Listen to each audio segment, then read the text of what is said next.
আপনার লক স্ক্রিনের উপর আপনার মোবাইলের লক স্ক্রিনের উপর নাম, ঠিকানা, মোবাইল নাম্বার কিভাবে লিখবেন, কিভাবে লিখতে হবে আজকে আমি আপনাদের দেখাবো এবং শেখাবো। আপনি বলতে পারেন যে আপনার মোবাইলের লক স্ক্রিনের উপর নাম ঠিকানা লিখলে কি সুবিধা পাবো।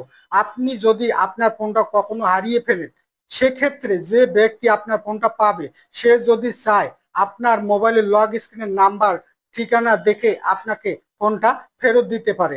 আপনার ফোন ফেরত পাওয়ার আশা অনেক বেশি থাকবে। আশা করি বুঝতে পেরেছেন। ভিডিওটাকে শেয়ার দিয়ে রাখুন, পরবর্তীতে নিশ্চয়ই কাজে লাগবে। ইউটিউব থেকে দেখে থাকলে ইউটিউব চ্যানেলটাকে সাবস্ক্রাইব করে বেল বাটনটাকে অন করে দিন। অবশ্যই একটা লাইক দিতে ভুলবেন না। ধন্যবাদ। আপনার মোবাইলের লক স্ক্রিনের উপর নাম, ঠিকানা, মোবাইল নাম্বার লেখার জন্য শুরুতে আপনাকে যেতে হবে ক্রোমে। ক্রোমে আসার পর এখানে সার্চ বার পাবেন, এই সার্চ বারে যাবেন। উপরে 1 নম্বর অপশনের লেখাটা দেখতে পাচ্ছেন টেক লেন, এই টেক লেন লিখে সার্চ করবেন। প্রথম যে ওয়েবসাইট আসবে সেই ওয়েবসাইটে যাবেন। আবারও দেখতে পাবেন এখানে একটা সার্চ বার, এই সার্চ বারে ট্যাপ করবেন। অ্যাড আসলে অ্যাডটাকে ক্লোজ করে দিবেন। এই সার্চ বারে লিখতে হবে অলস, আমার লেখা আছে আমি পেস্ট করে দিচ্ছি। তারপর এখান থেকে দেখতে পাবেন সার্চ মেনু, এই সার্চ মেনু অপশনটা ট্যাপ করবেন। এরকম নতুন একটা পেজ ওপেন হবে, এখান থেকে এই পোস্টটার উপর ট্যাপ করবেন। এই পোস্টের উপর ট্যাপ করার পর তারপর এখান থেকে আপনারা নিচের দিকে আসবেন, অনেকখানি নিচের দিকে আসবেন। অনেকখানি নিচের দিকে আসলে দেখতে পাবেন অলওয়েজ অন ডিসপ্লে সুপার, এই লেখাটার উপর ট্যাপ করবেন। আপনাকে প্লে স্টোরে নিয়ে আসবে।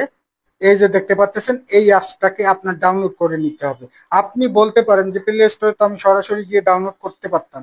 এভাবে আসলে ডাউনলোড করতে পারবেন না, অ্যাপসটা কাজ করবে না। তাই আপনাকে গুগল অথবা ক্রোম থেকেই আসতে হবে। এখানে দেখতে পাচ্ছেন ইনস্টল বাটন, এই ইনস্টল বাটনে ট্যাপ করুন। ডাউনলোড না হওয়া পর্যন্ত আমাদের একটু অপেক্ষা করতে হবে। দেখতে পাচ্ছেন অ্যাপসটা ডাউনলোড হয়ে গেছে, এখান থেকে ওপেন বাটনে ট্যাপ করবেন। এরকম নতুন একটা পেজ ওপেন হবে, এখান থেকে দেখতে পাবেন একটা গোল ঘর, এই গোল ঘরে টিক চিহ্ন করে দিবেন। তারপর এখান থেকে দেখতে পাচ্ছেন তীর চিহ্ন, এখানে ট্যাপ করবেন। নতুন একটা পেজ ওপেন হবে, এখান থেকে 4টা অপশন আপনাকে অন করতে হবে অথবা পারমিশন দিতে হবে। এই 4টা অপশনে আপনি ওকে করে দিবেন। আমি 1 নম্বর অপশনটা ট্যাপ করলাম। যে অ্যাপসটা ডাউনলোড করলেন সেই অ্যাপসটা খুঁজে বের করে তার উপর ট্যাপ করবেন। এই অপশনটা অফ করা আছে, সবসময় অফ করা থাকে, এটাকে অন করে দিবেন। তারপর আবার ব্যাগে আসবে। এবার আমি 2 নম্বর অপশনটা ওকে করব, তার জন্য 2 নম্বর অপশনে ট্যাপ করলাম। এখান থেকে অ্যালাউ করে দিলাম। 3 নম্বর অপশনটা এখন ট্যাপ করলাম। তারপর এই অ্যাপসটার পারমিশনটা দিয়ে দেব। এখান থেকে আমি পারমিশনটা অ্যালাউ করে দিলাম। তারপর আবার ব্যাগে আসবেন। সর্বশেষ 4 নম্বর অপশনটায় আমি ট্যাপ করলাম। এই অ্যাপসটাকে খুঁজে বের করে তারপর এই অ্যাপসের উপর ট্যাপ করবেন।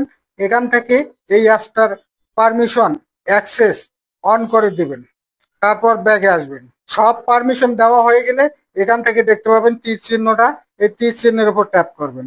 এরকম নতুন পেজ ওপেন হবে, এখান থেকে দেখতে পাচ্ছেন অ্যালাউ নাও, এখানে ট্যাপ করবেন।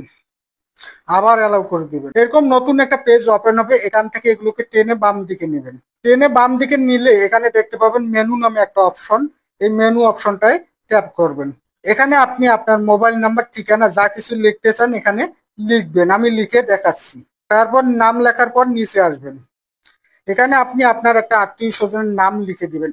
অন্য একটা আত্মীয় স্বজনের নাম বা আপনজনের নাম লিখে দিলে হবে কি, আপনার ফোনটা যদি হারিয়ে যায়, যদি কোনো ভালো লোক ফোনটা পায়, সেক্ষেত্রে আপনাকে আপনার আত্মীয় স্বজনের নাম্বারে বা আপনজনের নাম্বারে ফোন করে আপনাকে ফোনটা ফেরত দেওয়ার চান্স থাকবে এবং আপনি ফোনটা ফেরত পাওয়ার আশা অনেক বেশি থাকবে। এরকম লেখা হয়ে গেলে হোম বাটনে ট্যাপ করবেন। হোম বাটনে ট্যাপ করার পর এখানে এই অপশনটাকে অন করে দিবেন। আমি অপশনটাকে অন করে দিলাম। এখন আমি ব্যাগে গিয়ে আপনাদের দেখাচ্ছি। এই যে দেখতে পাচ্ছেন লেখাটা কিন্তু এরকম লক স্ক্রিনের উপর ভেসে থাকবে। ফোন হারিয়ে গেলে যে ব্যক্তি ফোনটা পাবে সে ব্যক্তি এরকম আপনার নাম এবং মোবাইল নাম্বারটা দেখতে পাবে। আশা করি বুঝতে পেরেছেন।